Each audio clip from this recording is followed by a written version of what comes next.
Bien, bonjour à tous. Sans plus tarder, on va débuter ce beau chapitre 14 que Paul a écrit aux Romains il y a près de 2000 ans, puis qui nous est tellement utile de nos jours.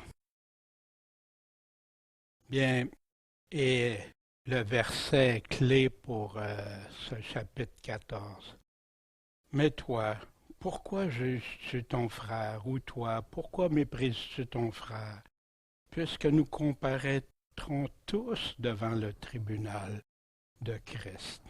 Et sur cette pensée que Paul a écrite par l'Esprit Saint pour nous, et qu'on peut s'en inspirer et se laisser transformer par cette belle évangile. Bienvenue à tous, à ceux qui écoutent en direct, bonjour. Et tous ceux qui écoutent par la suite ou dans le futur aussi, soit sur le site Internet ou soit sur YouTube. Bien, vous vous souvenez, la semaine dernière, on avait vu que toute autorité est connue de Dieu, installée et tout ça. Ça ne veut pas dire que Dieu est d'accord avec ce qu'ils font, mais les autorités sont connues et sues de Dieu, puis établies par Dieu, parce que Dieu avait établi un ordre pour le monde. Malheureusement, le monde s'en détourne si souvent. Puis malheureusement, il y a beaucoup de leaders qui ne font pas comme Dieu voudrait. Mais nous sommes responsables. Nous avons à être soumis aux autorités. On avait vu jusqu'à un certain point. Par contre, si l'autorité me demande de faire contraire à Dieu, de rejeter Dieu, de blasphémer Dieu, de voler, mentir, etc., c'est là que ça s'arrête, bien sûr. Puis, ils auront tous à répondre, qu'ils soient, on va tous comparaître et tous ceux auront à répondre, soit devant le tribunal de Christ ou le grand jugement du trône blanc. On a vu aussi, Paul nous a parlé que l'amour est essentiel à la vie chrétienne et est ce que le Seigneur a commandé. Comme Jésus lui-même a vécu, comme ça, il est venu nous montrer cet exemple pour qu'on le suive, cet exemple.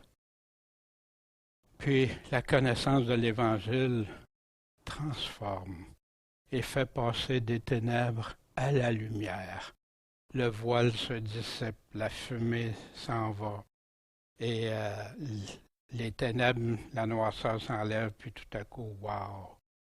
Puis pour tous ceux qui veulent bien sûr s'y conformer, être soumis à Dieu, à leur Créateur, plutôt qu'à vivre selon leur convoitise de la chair qui les entraîne souvent contraire à ce pourquoi Dieu nous a créés. Puis le jour approche. Hein, Paul parle de ce jour. Es-tu éveillé, revêtu de Jésus-Christ? C'est ce que Paul est en train de vouloir nous réveiller, nous rester sur nos gardes, veiller, prier, tout comme Jésus. Hein. On a vu que Paul prêche exactement le même évangile que Jésus-Christ, mais parfois dans des termes différents, mais il revient. D'ailleurs, on va en revoir encore aujourd'hui. Avant d'aller regarder ensemble ce chapitre, demandons à notre Dieu, bon Père céleste, toi qui es le créateur, l'auteur de tout ce qu'on est, à toi qu'on est redevable, Seigneur. Mais on a besoin de toi, on a besoin de ta sagesse, de ton Esprit Saint, que nous aider à comprendre ce pourquoi tu as voulu que Paul écrive ces choses pour les chrétiens. Seigneur, dirige-nous, guide-nous. On te demande ces choses en ton saint nom, Jésus. Toi, notre maître, notre créateur aussi, tu étais là à créer toutes choses.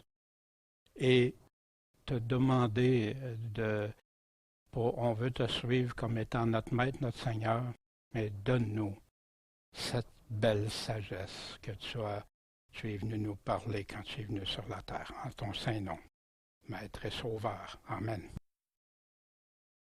Bien, au chapitre 14, faisons la lecture comme on fait habituellement. quant à celui qui est faible dans la foi, accueillez-le avec bonté, sans discussion d'opinion.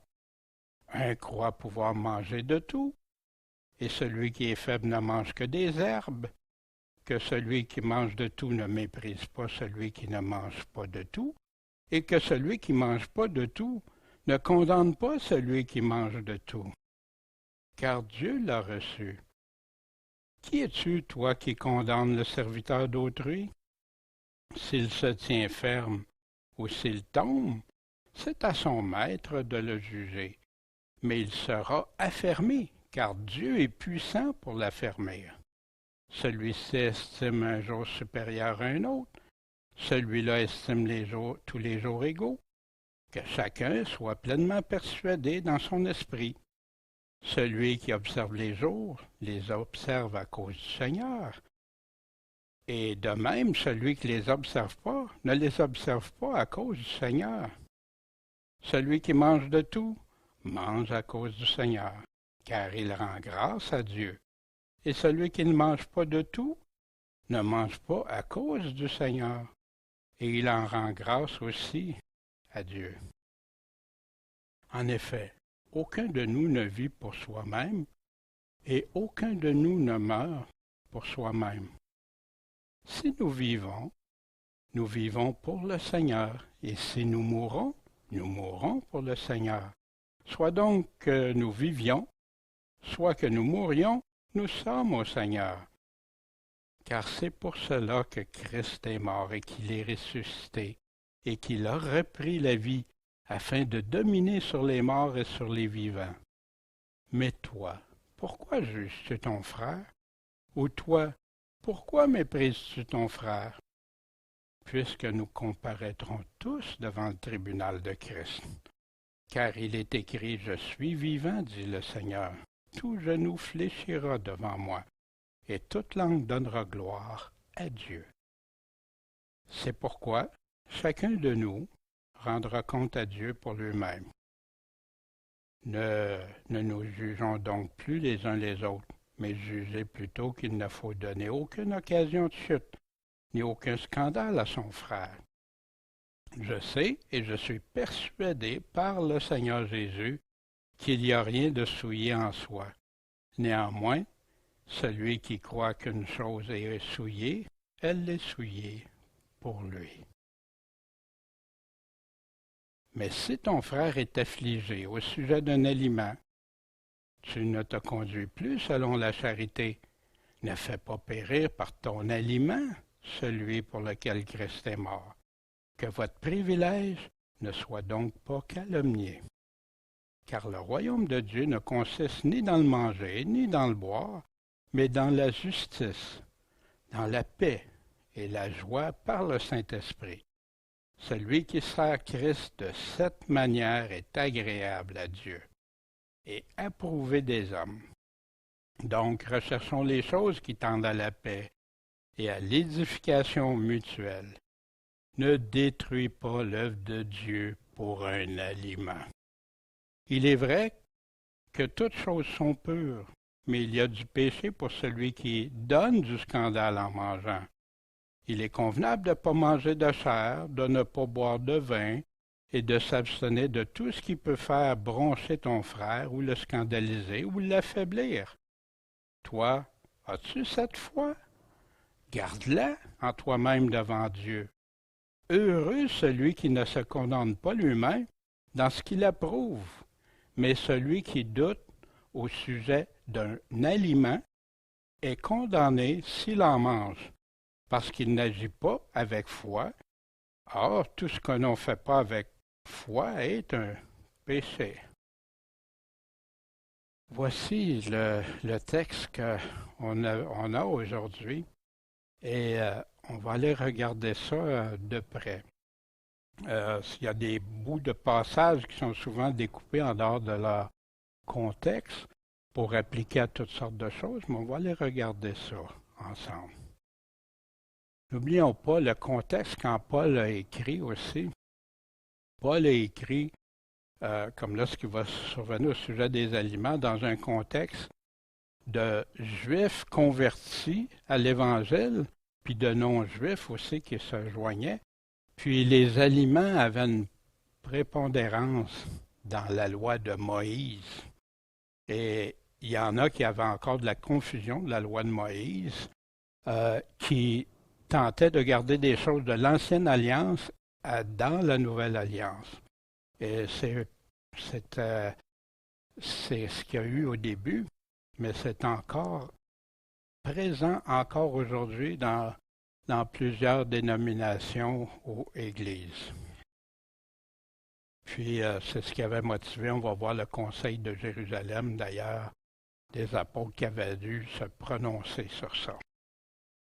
Fait que voici, Paul dit, « Quant à celui qui est faible dans la foi, il a la foi, mais il n'est pas encore rendu affermé, il n'est pas encore rendu fort.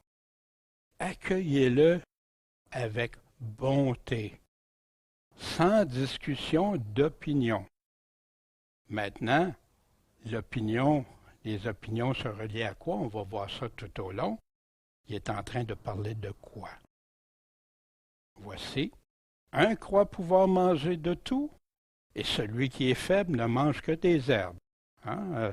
Il y en a qui ne mangent pas de viande, il y en a qui disent pour être chrétien, non, il ne faut pas toucher aux viandes, c'est pas correct, puis en tout cas, différentes choses. On voit ça aussi dans le végétarien ou tout ça. On va voir ce que Paul est en train de nous dire. Mais que celui qui mange de tout, c'est une opinion, c'est un choix.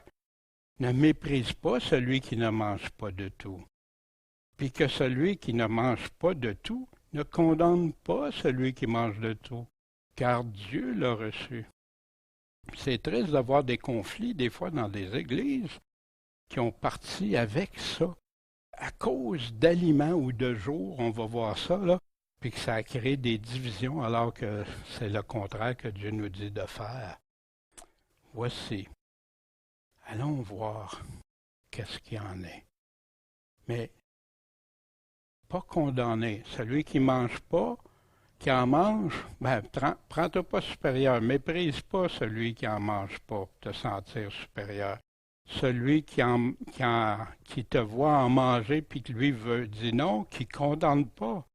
Non, ça n'a pas sa place dans l'Église. Et je vous parlais tantôt du contexte quand Paul a écrit. Les Juifs qui se convertissaient à l'Évangile puis qui étaient encore confus avec ce qu'il y avait dans la loi de Moïse, et l'Évangile, c'est-à-dire la Nouvelle Alliance. Fait que dans Actes, vous vous souvenez, quand Paul a dû même aller rencontrer le conseil des apôtres à Jérusalem parce qu'il y avait de la contestation. Simon a raconté comment Dieu a commencé de choisir parmi les gentils un peuple consacré à son nom. Et avec cela, s'accordent les paroles des prophètes, selon qu'il est écrit. Après ça, je reviendrai, je rebâtirai le tabernacle de David qui est tombé, et je réparerai ses ruines, et je le redresserai, afin que le reste des hommes et toutes les nations sur lesquelles mon nom est invoqué cherchent le Seigneur. Ainsi dit le Seigneur qui a fait toutes choses. Toutes les œuvres de Dieu lui sont connues de toute éternité. C'est pourquoi j'estime qu'il ne faut pas inquiéter, aller mettre des pressions sur ceux des gentils, des non-juifs qui se convertissent à Dieu. Mais leur écrire de s'abstenir des souillures des idoles, que ce soit un juif ou non-juif, les idoles c'est non, de la fornication, aller ailleurs, ou sans être en mariage, ou aussi tout ce qui touche l'effet de sexualité, impureté, on va le revoir tantôt, des animaux étouffés et du sang. Mais pourquoi qu'il dit ça? Ben, ils sont plus sous la loi et tout ça. Car depuis plusieurs siècles, il y a dans chaque ville des gens qui prêchent Moïse dans les synagogues et on les lit tous les jours de sabbat.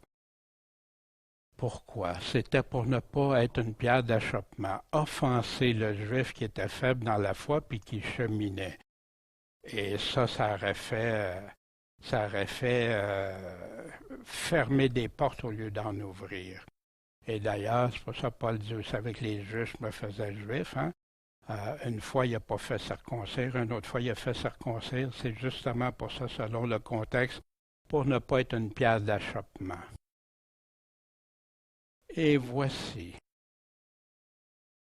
Qui es-tu, toi, qui condamnes le serviteur d'autrui? Vous vous souvenez, là, il est en train de parler de celui qui condamnait ou celui qui méprisait. Qu'il se tienne ferme. S'il se tient ferme ou s'il tombe, c'est à son maître de le juger. Mais il sera affermi. Ça, être faible pour devenir affermi, ferme, solide. Hein, quand on se convertit, on est mal affermi. Mais oui, j'étais mal affermi dans la parole de Dieu. On ne comprend pas tout, il y a plein d'affaires, mais notre foi chemine, on grandit dans la foi de jour en jour. Mais si quelqu'un nous arrive avec quelque chose, surtout des opinions qui sont même pas demandées par le Seigneur, des choses parfois qu'on impose, ça peut offenser ou blesser, ou quelqu'un, exemple, si on prend quelqu'un, j'étais catholique, bien, quelqu'un aurait pu m'offenser plus facilement s'il m'y aurait arrivé avec quelque chose par rapport aux aliments, peut-être, je ne sais pas. Mais il y a une chose que je sais, c'est qu'on doit être prudent puis dire la vérité. Ici, on ne parle pas de doctrine, on va voir ça tantôt. On parle d'opinion par rapport à des choses qui ne sont pas précisées dans la parole de Dieu, dans la nouvelle alliance. Dieu est puissant pour affermir. Jacques nous dit, frères, médisez pas les uns des autres. Hein? Si tu manges pas, quelqu'un commence à médire d'un bord et de l'autre.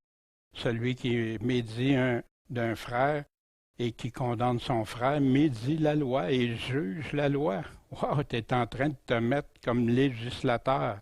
Il n'y en a juste un qui est législateur. Il n'y en a juste un qui établit la loi de Christ. C'est Jésus. C'est Jésus. Puis il y en a un seul qui peut sauver et perdre. Toi, qui es-tu qui juge les autres? Et bien sûr, quand vous voyez ça, ces choses-là, c'est régulièrement, c'est vu en fonction de condamner des personnes à la place de Dieu. Paul continue, celui-ci estime un jour supérieur à un autre. Hein? Cette journée-là est plus importante, telle fête, le dimanche est plus important, il y en a c'est le samedi, il y en a, en tout cas, il y a différentes. Ces jours-là sont spéciaux. L'autre, il estime les jours, ils sont égaux, ça ne change rien pour moi. Un veut fêter quelque chose, l'autre ne veut pas le fêter. Que chacun soit pleinement persuadé en son esprit. Encore là, il y a eu des divisions parfois dans des assemblées parce que des personnes aimaient célébrer des choses, d'autres non. Mais en autant que ces célébrations-là n'offensent pas Dieu, il n'y a pas d'idolâtrie et de choses qui sont contraires à Dieu, bien sûr. Ici, celui qui observe les jours les observe à cause du Seigneur. Puis de même, celui qui ne les observe pas à cause du Seigneur. Celui qui mange de tout mange à cause du Seigneur, car il rend grâce à Dieu. Et celui qui ne mange pas de tout ne mange pas à cause du Seigneur. Et il en rend aussi grâce à Dieu. Des deux, tu fais ou tu fais pas.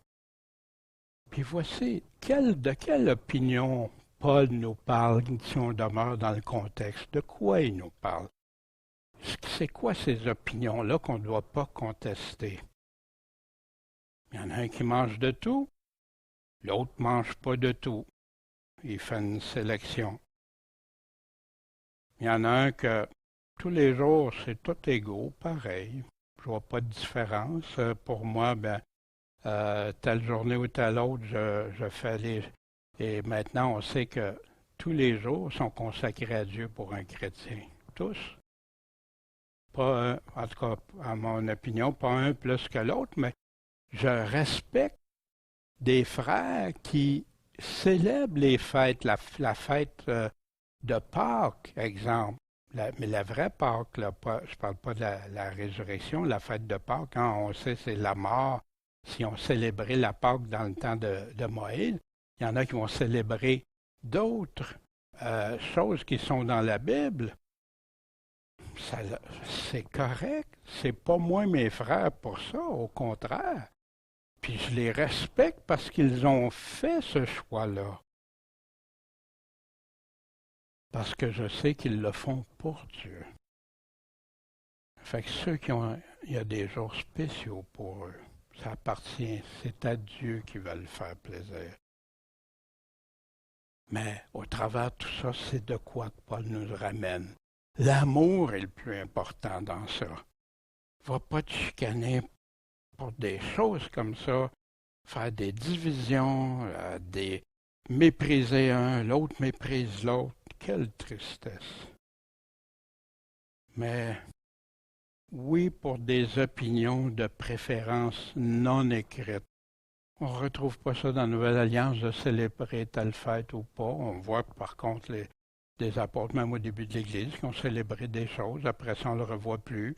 On voit des événements, on voit différentes choses. Mais nulle part qu'il y a des commandements en rapport avec les jours. Même au contraire, Paul nous parle du sabbat, hein, on va voir ça. Parle des jours et tout ça, que c'est plus nécessaire. Mais est-ce que je vais attaquer un frère qui croit différemment pour ça? Non. Et c'est là que ça appartient à Dieu. Dieu peut l'affirmer. Au lieu, prie, si tu crois, prie pour eux. Nous, on va rendre compte chacun pour nous-mêmes à Dieu. Mais c'est pas, les opinions n'incluent pas, comme on l'entend souvent, la doctrine de Christ. Ah, tu as ton opinion, j'ai la mienne, un autre, non. La doctrine de Christ, elle ne change pas, elle ne changera jamais. Elle est là éternellement. Ces paroles ne passeront pas. Ils vont rester les mêmes. Qu'est-ce qui fait qu'ils ont amené tant d'interprétations différentes? C'est quand les gens ne restent plus attachés juste à ce qui est écrit, mais vont voir dans la théologie. Tout à coup, il y a quelque chose, ça ne fait pas leur affaire. Un autre parti, ben, oh non, ça, moi, j'aime pas ça, fait que moi, je préfère ça. Et toutes sortes de choses comme ça. Des fois, ils ne savent même pas, c'est parce que quelqu'un d'autre leur a dit que c'était ça. Ils n'ont jamais vérifié, puis ils ont vu un bout de phrase qui semblait dire la même affaire que la personne leur disait ou l'enseignant, puis ils ont acheté ça. Ils ne l'ont jamais vérifié. Pourtant, ça arrive souvent en contradiction avec les autres passages. Jamais les opinions, parce que Dieu a déclaré péché. Quand c'est péché, il n'y a aucune opinion qui peut changer ce que Dieu a dit. Elle ne doit qu'être en accord avec ce que Dieu a dit. L'obéissance au commandement de Jésus, ça reste, Jésus dit, ceux qui m'aiment obéissent à mes commandements. Puis ceux qui observent les commandements iront. La patience, ceux qui réservent les commandements de Dieu, qui les gardent, qui les mettent en pratique, c'est eux que Jésus sauve. Le salut éternel pour ceux qui lui obéissent. On ne peut pas s'en servir pour changer ce que Jésus et les apôtres nous ont enseigné. Et là s'arrête en matière d'opinion que de dire qu'on peut croire n'importe quoi, c'est faux. C'est pas ce que la Bible nous dit. Sans ça, Paul se contredirait Jésus. Les apôtres se seraient contredits. Non, c'est tout pareil. Au verset 7, en effet, aucun de nous ne vit pour soi-même et aucun ne meurt pour soi-même. Si maintenant je suis pour Dieu, c'est pour plaire à Dieu, pas pour offenser mon frère, pas pour le dénigrer, rien, non. Ils le font, ceux qui le font on va voir ça, l'importance d'être convaincu, par contre, quand tu fais ces choses-là. Mais tu le fais pour Dieu. Fait que la personne, si elle le fait pour le Seigneur, elle le fait pour le Seigneur, c'est plus pour soi-même. Puis aimer notre prochain, c'est ça, on doit considérer les intérêts des autres. Si nous vivons pour le Seigneur. Et si nous mourrons pour le Seigneur. Donc, soit qu'on vive, soit qu'on meure, nous sommes au Seigneur. C'est à lui. Vous souvenez-vous que la semaine dernière, notre corps en sacrifice vivant à Dieu, prendre sa croix. Seigneur, Seigneur, c'est toi qui es le chef, c'est toi qui es le maître. Puis, parfois, il y a des choses que Dieu ne met pas une importance, puis que l'homme met tant d'importance. Et c'est ça, on va voir ça dans quelques minutes. Car c'est pour cela que Christ est mort et qu'il est ressuscité et qu'il a repris la vie afin de dominer, être Seigneur, c'est ça, sur les morts et sur les vivants. Amen, Seigneur, Amen. Sois Seigneur de ma vie. C'est ce qu'on dit quand on se convertit. Deviens le Seigneur de ma vie, mon chef, mon patron, mon maître. Mais toi, pourquoi juges-tu ton frère? Ou pourquoi méprises-tu ton frère? Puisque nous comparaîtrons tous devant le tribunal de Christ. Et pour moi, je vois, là, quand on a regardé dans Matthieu 25, brebis et boucs, qui sont les brebis, qui sont les boucs, vont comparaître. Seigneur, quand on l'a fait, quand on ne l'a pas fait, etc. Puis le Seigneur va juger. Ce n'est pas avec le jugement du grand trône blanc, c'est le tribunal de Christ qui dit que quand il va arriver à son avènement, il va en mettre à droite, puis il va en mettre à gauche.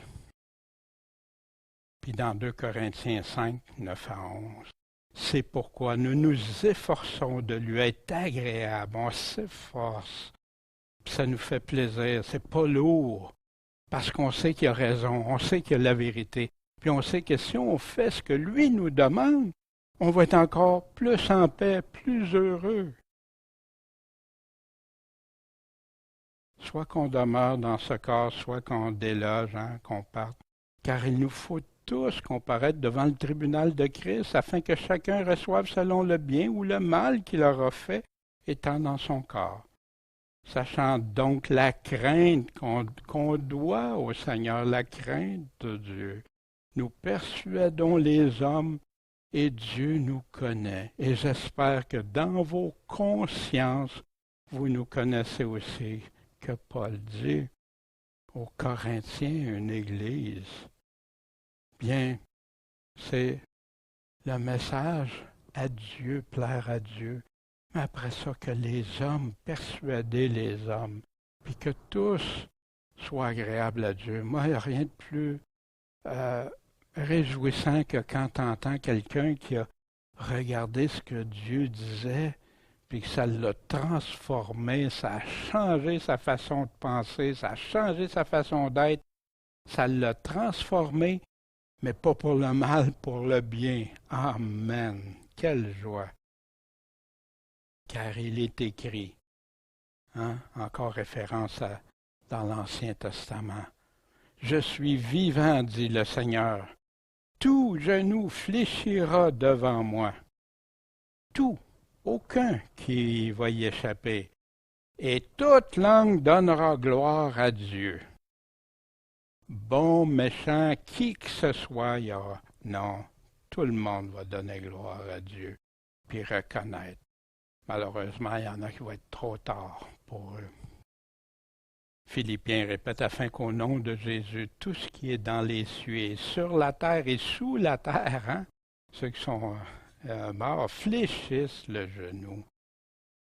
Puis, voici, quand ça va se produire, voici, il vient sur les nuées, tout œil le verra, ceux même qui l'ont percé, et toutes les tribus de la terre se frapperont la poitrine devant lui. Oui, Amen, je suis l'alpha et l'oméga, le commencement et la fin, dit le Seigneur. Tout genou va fléchir devant lui. Celui qui est, qui était et qui sera le Tout-Puissant. C'est Jésus qui parle. Je suis dans l'Ancien Testament exactement le même. C'est pour ça qu'il est c'est celui qu'on doit suivre. Le Fils bien-aimé de Dieu, que Dieu le Père même a envoyé. Écoutez-le, écoutez-le. Tout genou fléchira. D'où ça vient? Il est écrit, hein? On a ça dans Ésaïe 45, versets 20 à 24. Assemblez-vous et venez, approchez-vous ensemble, réchappez des nations. Oui, réchapper, oui, on a vu ça dans les prophéties. Ils n'ont point de connaissance, ceux qui portent leur idole de bois, hein? Ceux qui vont idolâtrer, ils se font toutes sortes de choses qui représentent Dieu ou les choses de Dieu, qui adressent leur prière à un Dieu qui ne sauve pas. Parce que Dieu, l'idolâtrie, puis Dieu, ça ne marche pas du tout. Des statues, toutes sortes de choses qui représentent. Dieu a condamné ça dans l'Ancien puis dans le Nouveau Testament. Annoncez-le, faites-le venir et qu'ils consultent ensemble. Qui a fait entendre ces choses dès l'origine et les a déclarées dès longtemps? Hein? Il est en train de parler de la fin des temps dans Ésaïe 45. N'est-ce pas moi, l'Éternel? Il n'y en a point d'autre Dieu que moi. Il n'y a pas de Dieu juste et sauveur que moi. Regardez vers moi et soyez sauvés. À qui d'autre on pourrait aller? Vous, tous les bouts de la terre, car je suis Dieu, il n'y en a point d'autre. J'ai juré par moi-même, de ma bouche est sortie la vérité, une parole qui ne sera pas révoquée. C'est que tout genou fléchira devant moi et toute langue jurera par moi. Ce qu'on dira de moi, la justice et la force sont à l'Éternel, ils rendent gloire à Dieu seul. À lui viendront confondus, honteux, puis confondu n'est pas les gens, ça ira pas bien pour eux. Tous ceux qui s'irritaient contre lui, contre Dieu. Tout genou fléchira. Es-tu prêt à fléchir le genou? Mais tu as le choix de le fléchir ici, pendant qu'on est ici, ou après, mais il sera trop tard après. Mais on n'aura pas le choix. Tout le monde va fléchir le genou. Si jamais c'est pas le cas, que tu n'as jamais fléchi, tu t'es pas repenti devant Dieu, que tu n'as pas demandé pardon, puis que tu n'as pas choisi de le suivre comme Seigneur et Sauveur, je t'invite avant qu'il soit trop tard. Va à Dieu. Rends-lui gloire ici maintenant. C'est pourquoi chacun de nous rendra compte à Dieu pour lui-même. Il y en a qui pensent que eux autres vont être exclus, qu'ils n'auront pas à rendre des comptes. Non, c'est très clair. Hein? Chacun, tous, vont rendre compte à Dieu pour lui-même. Fait qu'il y en a qui prennent ça, moi je vais m'expliquer avec Dieu. Non, non. On va rendre des comptes. Vous savez ce que c'est quand tu rends des comptes? Bien, c'est le patron qui est choisi, qui décide. Puis, c'est-tu correct ou pas, c'est lui qui a le mot final. Puis, ici, rendre compte à Dieu, un Dieu qu'on doit craindre, que Paul nous dit. Pas terroriser, mais craindre, ça veut dire haïr le mal comme il haït le mal. Quand il parle, on obéit parce qu'il le dit, tout simplement. Puis, en passant, ceux qui vont rendre compte pour eux autres mêmes, ça ne sera pas « Hey, mon pasteur m'avait dit, puis amener mon pasteur, ou amener mon opinion, ou amener tel livre de théologie ou de psychologie, ou quoi que ce soit. » Ça n'aura zéro valeur. Tout ce qui va compter, c'est la parole. Jésus le dit, c'est mes paroles. Ces paroles vont servir pour juger. Donc, ne nous jugeons plus les uns les autres, mais jugez plutôt qu'il ne faut donner aucune occasion de chute ni aucun scandale à son frère. En passant, de quel jugement il est en train de parler ici? Il n'est pas en train de parler pour les péchés, parce que Jésus dit, si quelqu'un pêche, qu'il va le rencontrer tout seul après 2, 3, puis si il n'écoute pas, que l'Église, puis que l'Église l'exclut. Puis Paul fait la même chose. Paul a jugé Aux Corinthiens, celui qui avait la femme de son père, il a condamné ça, Paul. Puis, puis après, il dit ceux qui font ça un peu plus loin ne connaîtront pas le royaume de Dieu. C'est important, c'est grave. Il y en a qui mélangent tout. Ici, il est en train de parler des opinions concernant des sujets que c'est pas écrit noir sur blanc. Il n'est pas en train de parler de péché parce que c'est le contraire, parce que Paul est en train de nous aviser de ne pas pécher. On va le voir un peu plus loin. Puis dans toute sa lettre aux Romains, de faire attention de ne pas vivre selon la chair, de ne pas vivre selon le péché. Puis Paul, il dit ce que le Seigneur a dit à ce sujet-là. Fait qu'il ne serait pas en train de dire ici, ben, ne nous jugeons donc plus nous-mêmes, les uns les autres. Fait que ça veut dire, les Corinthiens font ça, c'est croche, c'est pas grave. Un tel autre fait ça, c'est pas grave. Un autre ça n'a pas de bon sens. Même ils condamnent les faux docteurs, les faux prophètes. Et, euh, c'est, c'est triste, mais ici il est en train de parler des opinions, restons dans son contexte. Puis de ne pas être, regardons à ne pas être une occasion de chute pour l'autre. Puis même si c'est dans le péché, je vais faire attention comment je vais l'adresser avec la personne pour essayer de l'amener à se repentir. Vous vous souvenez, celui qui rappelle un frère, qui ramène un frère dans la vérité, sauve un homme de la mort. Je sais et je suis persuadé par le Seigneur Jésus. Es-tu persuadé par le Seigneur Jésus que quand Paul nous écrit, quand Jésus a parlé, quand les apôtres ont écrit, es-tu persuadé qu'il n'y a rien de souillé en soi? Néanmoins, celui qui croit qu'une chose est souillée, elle est souillée pour lui. Fait que là, il y en a qui disent, ah ben, je peux faire n'importe quoi, moi, c'est même pas souillé si je crois que c'est pas souillé. De quoi il est en train de parler? On va aller voir, puis il prend ça du Seigneur Jésus. Est-ce que Jésus a dit ça? Que tu peux être souillé puis qu'il n'y a rien de souillé? Mais non, il disait des églises même qui sont mieux d'être en vêtements propres, il y a juste ceux qui n'ont pas souillé le vêtement qui vont rentrer. Voici ceux et celles qui ont compris l'évangile de Jésus. Jésus est en train de parler à ceux qui anéantissent la parole de Dieu par vos enseignements. Tradition, enseignement, c'est la même chose, des choses que les hommes rajoutent aux paroles de Dieu, que vous avez établies, puis vous faites beaucoup d'autres choses semblables. Après, il a appelé toute la multitude à ce moment-là. Il leur dit, écoutez-moi tous et comprenez ceci. Jésus appelle à l'intelligence des personnes. Rien de ce qui est en dehors de l'homme et qui entre en lui ne peut le souiller. Voyez-vous de quoi Paul fait référence?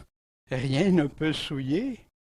Ce qui entre en lui, il est en train de parler des aliments. Paul prenait cet élément-là. Mais ce qui sort de lui, voilà ce qui souille l'homme.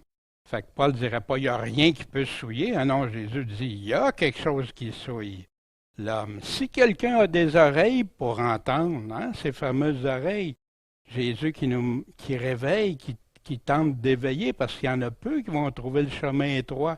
Plein vont s'égarer dans toutes sortes de choses. Si quelqu'un a des oreilles pour entendre, qu'il entende.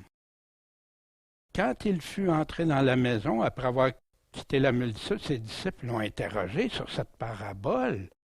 Ah, Seigneur, qu'est-ce que tu veux dire par là? Ah, voici comment Jésus leur a répondu. Et il leur dit, êtes-vous aussi sans intelligence? Wow! Ça fait raide. Moi, en tout cas, des fois, je me suis senti comme ça, sans intelligence. Puis, pardon, Seigneur, parce qu'il y a des affaires que je n'ai pas compris. Mais au fil du temps, Dieu est puissant pour nous affermir. Puis en passant, on n'est jamais arrivé à la fin, au bout. Dieu nous a fermé continuellement de progrès en progrès si on veut l'écouter et le suivre. Ne comprenez-vous pas que rien de ce qui entre du dehors dans l'homme ne peut le souiller? La nourriture, il n'y a rien qui peut te souiller. Parce que cela ne lui entre pas dans le cœur, mais dans le ventre. C'est de valeur qu'il y a des personnes qui croient que les aliments, ils se font proscrire. Non, non, touche pas à tel aliment, fais pas ça.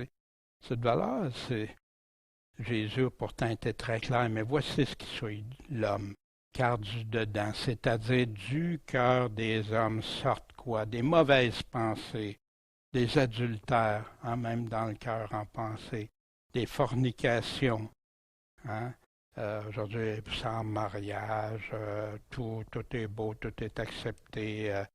Les meurtres, les larcins, la cupidité, les vols, les meurtres, tu peux assassiner ton frère dans ton cœur. Ça paraît pas, il n'y a pas d'enquête de police, mais c'est fait pareil, ça, dans tes mauvaises pensées. La cupidité, l'amour de l'argent. Vous vous souvenez du jeune homme riche qui demandait Maître, que dois-je faire pour avoir la vie éternelle? Puis il avait tout respecté. Il dit, il te manque une chose. Puis après, suis-moi, vends ce que tu as. Les méchancetés, la fraude, on n'en voit pas de ça. L'impudicité, tout ce qui est à caractère sexuel que Dieu a dit non, n'a pas approuvé, non, que le lit conjugal soit sans souillure. L'œil envieux, la convoitise, vouloir ce que les autres ont, la jalousie d'avoir que les autres aillent mieux ou qu'ils aient plus que toi, la médisance, parler en mal gratuitement, la fierté, l'orgueil, la folie, être insensé, faire des choses insensées. Tous ces vices sortent du dedans et souillent l'homme. Quand Paul dit qu'il n'y a rien de souillé, il est vraiment en train de parler de, comme Jésus, il dit, par le Seigneur qui est persuadé par le Seigneur. C'est le Seigneur qui le dit. Mais si ton frère est affligé, à quel sujet? Au sujet d'un aliment. Il continue à développer sa pensée. Tu ne te conduis plus selon la charité. Fait que si tu rends ton frère, tu l'as offensé, ça y a fait de la peine, ça l'a blessé, ça l'a choqué, scandalisé à cause d'un aliment. Puis tu restes dans tes positions comme ça. Tu n'es pas en train d'appliquer l'amour. Tu es en train de jeter le bébé avec l'eau sale du bain le plus important. L'amour ne fait pas périr par ton aliment, celui pour lequel Christ est mort. Oh, même si lui, s'il n'est pas d'accord, moi, je vais en manger pareil des affaires devant lui. Tu ne te conduis pas selon la charité. Dans Corinthiens 1:8, pour ce qui est donc de manger des choses sacrifiées aux idoles, parce qu'il y avait encore cette pensée-là, surtout dans ce monde-là. Nous savons qu'un idole n'est rien dans le monde, quoiqu'il y ait un seul Dieu. Car quoi qu'il y en ait, qu'ils soient dans le ciel, soit sur la terre, qui sont appelés Dieu, même le malin a plein de représentations de ça, comme en effet il y a plusieurs dieux et plusieurs seigneurs. Toutefois, nous n'avons qu'un seul Dieu, le Père, duquel procèdent toutes choses, et nous sommes pour lui, et un seul Seigneur, Jésus-Christ, par lequel sont toutes choses, et nous sommes par lui. Mais tous n'ont pas cette connaissance. Il est en train de parler encore comme dans Romains de la connaissance. Il y en a qui sont faibles dans la connaissance, il y en a qui sont forts dans la connaissance. Car quelques-uns, dans l'opinion qu'ils ont encore à présent de l'idole, mangent une chose comme sacrifiée à l'idole et leur conscience étant affaiblie en est souillée. Ce n'est pas l'aliment qui souille, c'est leur conscience à cause de ce comment ils le voient, comment ils le pensent. Puis voici ce qu'il dit, Paul. Or, un aliment ne nous rend pas agréable à Dieu. Parce que si on mange, on n'a rien de plus. Puis si on ne mange pas, on n'a rien de moins. Ça change zéro devant Dieu pour la foi. Mais prenez garde que cette liberté que vous avez ne soit un scandale aux faibles. Car si quelqu'un te voit, toi qui as la connaissance, la science, assis à la table dans le temple des idoles, la conscience de celui qui est faible, hein, il te voit là, toi ça ne te dérange pas, tu sais que c'est pas là les idoles, puis regarde, ça ne change rien pour toi, puis tu vas manger les affaires qui avaient été sacrifiées aux idoles pareil. Ben, wow, mais là, tu es en train d'attaquer la conscience de celui qui est faible. Puis le frère faible, qui n'est pas affirmé encore, pour lequel Christ est mort, périra par ta science. Pourquoi? Ainsi, en péchant contre les frères et en blessant leur conscience faible, vous péchez contre Christ. C'est pourquoi, si ce que je mange scandalise mon frère, je ne mangerai jamais de viande pour ne pas scandaliser mon frère. Fait que, par amour, par respect, je vais le faire. Prions à la place pour ceux qui ont des opinions différentes.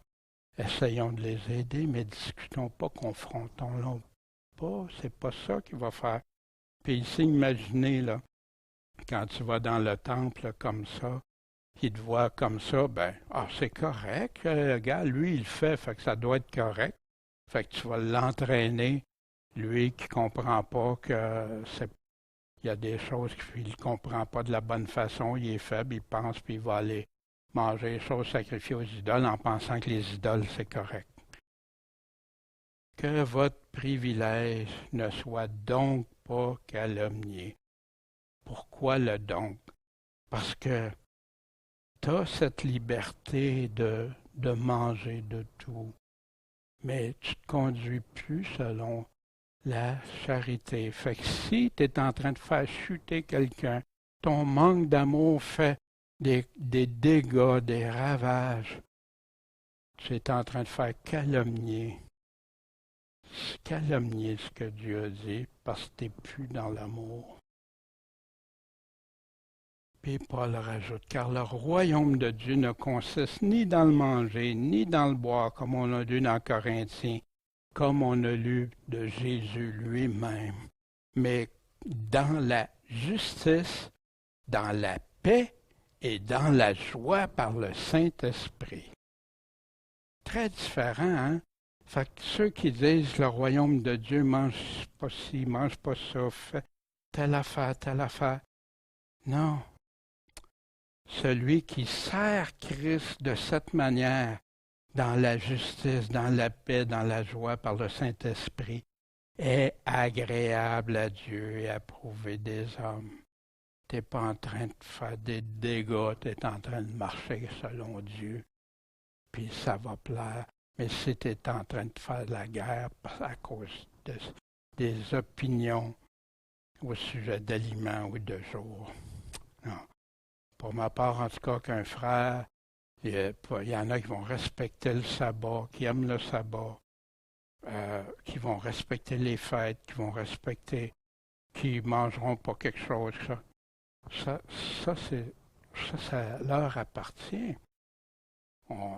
Puis s'ils me demandent mon opinion pourquoi, ben, je vais tenter de leur dire pourquoi et tout ça. Mais en autant que c'est pas pour retourner sous la loi de Moïse, sous l'ancienne alliance. C'est ça la différence. Paul aux chrétiens de Colosse, Jésus a effacé tout ce qui était contre nous. C'était quoi? L'obligation des ordonnances. Les ordonnances de la loi de Moïse qui s'élevaient contre nous. Et il l'a entièrement annulé, l'attachant à la croix. Que personne donc ne vous condamne à quel sujet? Du péché? Non.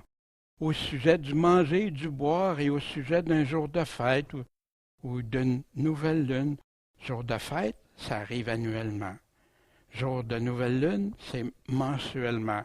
Ou de sabbat, c'est hebdomadaire. C'était l'ombre des choses qui devaient venir, mais le corps est en Christ. Maintenant, c'est Christ qui a pris toute la place que la loi de Moïse pouvait avoir.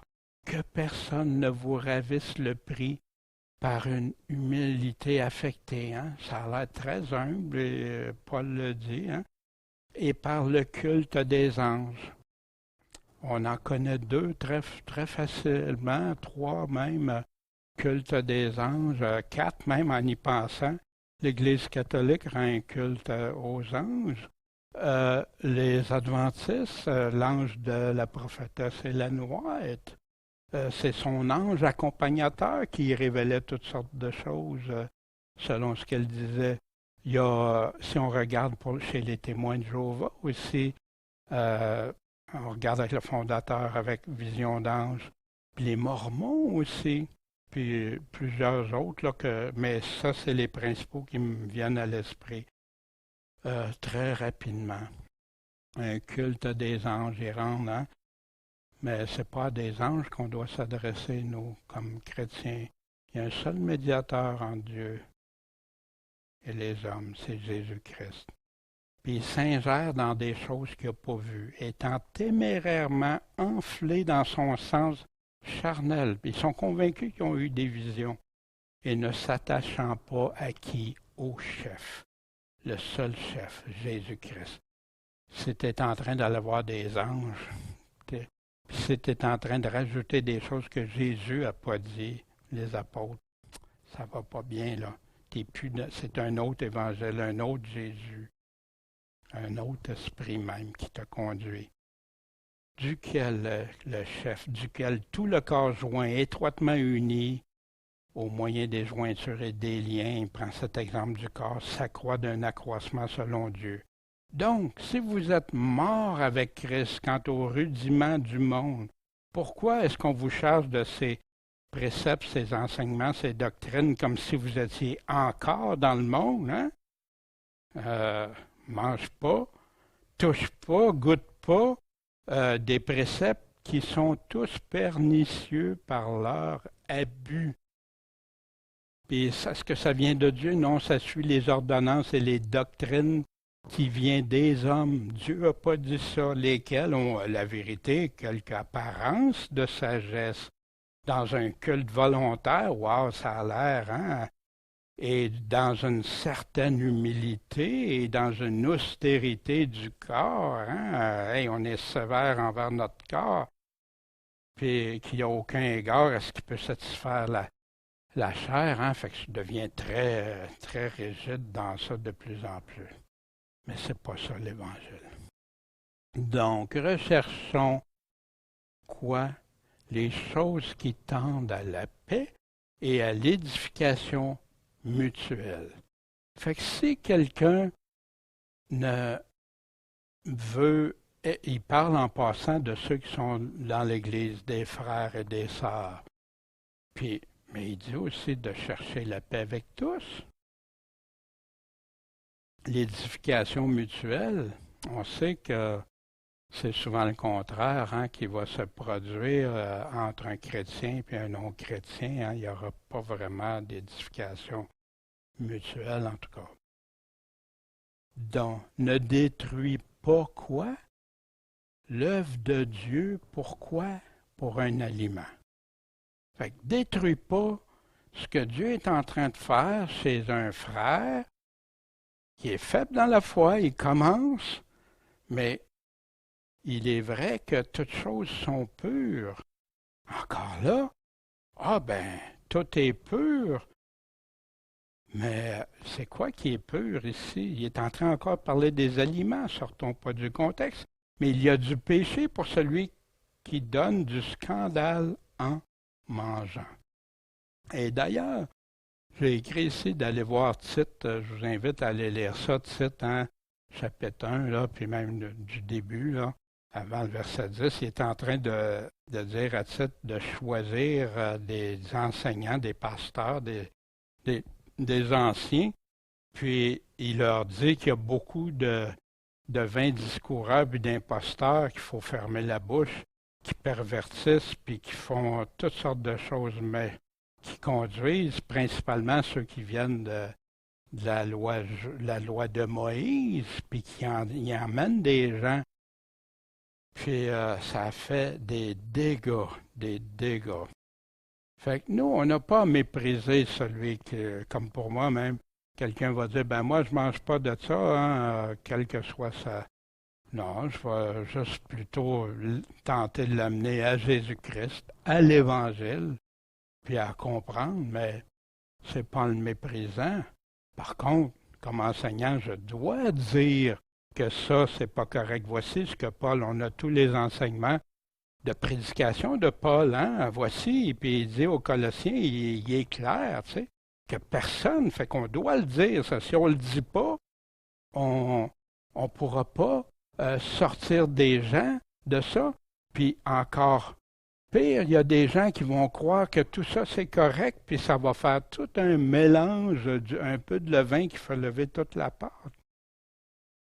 Il est convenable de ne pas manger de chair, hein, de viande, et de ne pas boire de vin, et de s'abstenir de tout ce qui peut faire broncher ton frère, ou le scandaliser, ou l'affaiblir. Fait que s'il y a quelque chose que je fais quelque chose, je mange ou je bois quelque chose, que je sais que ça peut le faire chuter, hein, exemple, ici il nous parle de boisson, du vin, fait ben, moi, je vais prendre un verre de... J'en prends pas, mais je prendrais du vin devant quelqu'un que je sais qui est faible avec ça. Wow! Puis moi, je pourrais l'avoir conduit la même chose que l'autre qui va s'asseoir dans un temple d'idole, puis il n'y a rien là, puis que je provoque la chute de quelqu'un, le scandaliser ou l'affaiblir dans sa foi au lieu de l'affermir. Voici Paul aux Colossiens, qu'est-ce qu'il disait, hein? On l'a vu ça souvent. Et ayant revêtu le nouvel homme qui est renouvelé dans la connaissance, à l'image de celui qui l'a créé, comme lui, d'être à son image. Fait que là, c'est là qu'il parle, il n'y a plus de grec, plus de juif, puis tout ça, hein, parce qu'il est en train de parler ceux qui sont retournés ces rudiments de la loi, comme des élus de Dieu, saints et bien-aimés, d'entrailles, de miséricorde, de bonté, d'humilité, hein, pardonner, être bon envers les autres, d'être humble, de la douceur, de la patience. Hein, ça nous parle. Moi, cette semaine, j'ai pas tout mis ça, là. Une journée que ça marchait pas, moi. Pardon, Seigneur, pardon, mon Dieu. C'est ça que je dois faire. C'est ça que tu me demandes, de revêtir ce nouvel homme. Puis s'il y a quelques sujets de plainte contre l'autre, hein, puis ça arrive, on peut en trouver plein des sujets de se plaindre contre les autres. De ne pas tomber dans ça, se pardonner l'un l'autre. Comme Christ vous a pardonné, vous aussi faites de même. Mais par-dessus toute chose, revêtez-vous de l'amour, de la charité qui est le lien de la perfection. Et que la paix de Christ à laquelle vous avez été appelés en un seul corps règne dans vos cœurs et soyez reconnaissants. Que quoi? Que la parole de Christ habite abondamment en vous en toute sagesse. Si on a sa parole en nous, on la connaît, on la lit, on la médite, on demande à Dieu de nous éclairer, la comprendre, puis la mettre en pratique. Hein, parce que je peux avoir tout ça, puis si je ne la mets pas en pratique, ça ne donne rien. La ruine peut être grande, mais si je la mets en pratique, wow, cette parole-là, qu'elle habite abondamment en chacun de nous. Toi, as-tu cette foi? De quelle foi il est en train de parler de celui qui dit, ben OK, moi je peux manger de tout, ou ces jours-là, non. Garde-la, mais en toi-même devant Dieu. Heureux celui qui ne se condamne pas lui-même dans ce qu'il approuve. Bien, ici, la foi qui est en train de parler ici, c'est de manger de tout, puis puis de ne pas avoir, il n'y a pas les scrupules des chrétiens faibles, puis tout ça, qui eux autres pensent que c'est pas permis. Mais va pas pavaner avec ça. Toi, tu le sais, tu as appris, tu as été affermi, mais toi aussi, avant, tu n'étais pas affermi. Puis c'est peut-être pas pour des Allemands, c'est pour quelque chose de peut-être bien plus important. Heureux, tranquille, en paix, si tu connais ce qui en est vraiment sur ces sujets-là. emmène de connaître la parole, que tu n'aurais, mais que tu n'as rien à te reprocher, puis que tu t'en sers pas d'une manière à être une occasion de chute. Hein? Puis ici, on pourrait dire la connaissance qui enfle, hein? Mais c'est ça, il se sent supérieur parce que, mais en piétinant et en détruisant les autres. Puis vous souvenez-vous tantôt, détruire quoi? Détruire l'œuvre de Dieu. Wow! Wow!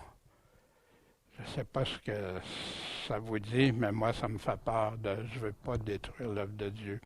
Puis je réfléchis, puis vous savez, on apprend toujours, puis surtout quand on a enseigné, hein, on regarde attentivement, puis on médite, on prie, Seigneur, donne-moi, puis que je ne sois pas en train de faire contraire à ce que tu dis.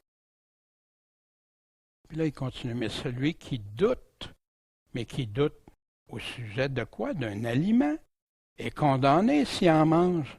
T'es pas sûr, puis tu en manges pareil. Si tu péché, c'est pas péché. Parce qu'il n'agit pas avec foi. C'est pas clair, c'est pas sûr. C'est pas en assurance. Or, tout ce qu'on ne fait pas avec foi, avec conviction, est un péché. Parce que c'est un péché si tu le fais pareil.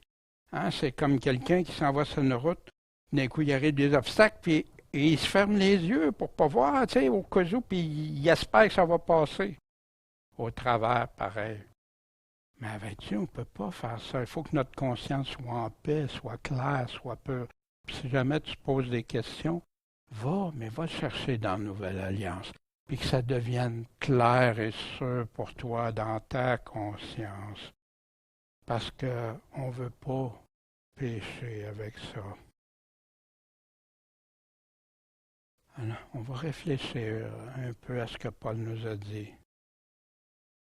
Paul enseigne que les chrétiens se supportent l'un l'autre. Puis quand un chrétien connaît davantage au sujet de la vérité, ici on parle d'aliments, de choses, des opinions, il ne doit pas se sentir supérieur ou offenser son frère ou sa sœur en Jésus-Christ, mais plutôt chercher à rien faire qui serait susceptible à le faire chuter, scandaliser. Paul nous s'exhorte à ça. Puis, vous savez, il y en a malheureusement qui se servent de ça pour empêcher quelqu'un de dire « Hey, il y a quelqu'un qui vit dans l'Assemblée, c'est pas correct, c'est une offense à Dieu et aux frères. Non, non, on doit le tolérer, ils se servent. Ben, faut pas l'offenser, non. C'est pas nous qui offensons. C'est la personne qui offense le Seigneur qui offense l'Assemblée. Puis l'Assemblée a la responsabilité. Jésus nous dit quoi faire à ce sujet-là. Paul aussi, aux Corinthiens, quand on va voir Corinthiens, c'est dans les dernières lettres qu'on va voir aussi. Puis, c'est primordial pour être agréable à Dieu et pour sa gloire. Les contestations et les disputes concernant des sujets presque toujours, pour ne pas dire presque toujours, souvent, même pas commandés dans le Nouveau Testament, qui nuisent à l'avancement de l'Église et beaucoup s'égarent du chemin étroit par des enseignements humains. Des exemples qui viennent en tête, des personnes n'ont pas le droit de bijoux. C'est interdit les bijoux. C'est une opinion, on doit respecter ça. Mais la personne est adultère, la personne est telle chose, ça c'est correct. Peut se faire avorter, peut faire n'importe quoi, ça c'est correct. Elle peut être en avant, elle peut faire des choses. Puis l'autre, voyez-vous, ça marche pas, là. C'est pas un aliment, c'est pas des choses extérieures, c'est ce qui sort du cœur de l'homme, c'est ça qui est souillé. Beaucoup s'égarent avec le levain, beaucoup malheureusement. Puis les apôtres nous avaient avertis, Jésus aussi, c'est pour ça qu'il nous dit de rester sur le chemin étroit.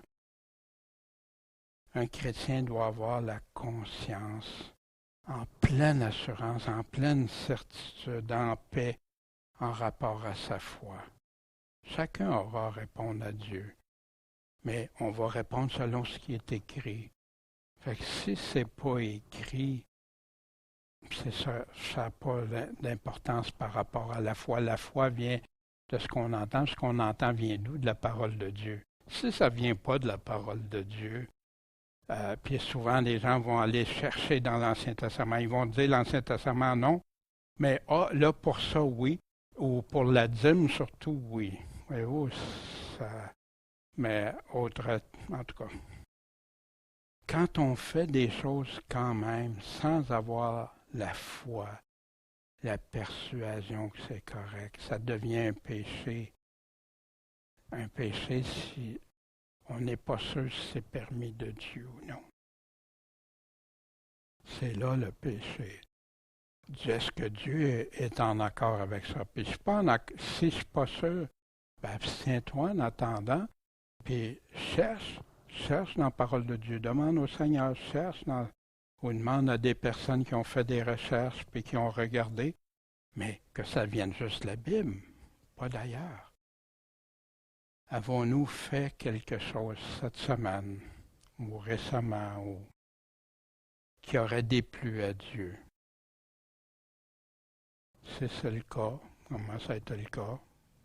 Pardon, Seigneur, pardon. On a un avocat qui est là pour nous défendre, mais il nous dit de le confesser, de l'avouer, se repentir, puis l'abandonner. Puis c'est ce qu'on doit faire. Puis à partir d'aujourd'hui, quel engagement tu prends devant Dieu? Puis il est là pour t'affermir, il peut t'affermir, il peut te rendre plus fort. As-tu la foi? Bon Père Céleste, merci. Merci pour ta sainte parole, pour tes paroles qui peuvent nous rendre plus que vainqueurs pour toi, Seigneur. Que ta parole habite abondamment en nous. Et habiter et vivre en nous, Seigneur, c'est de la mettre en pratique. Fait aide-nous dans ce combat, ce bon combat de la foi que tu veux qu'on ait. En ton saint nom, Jésus-Christ, le Maître et Sauveur. Amen.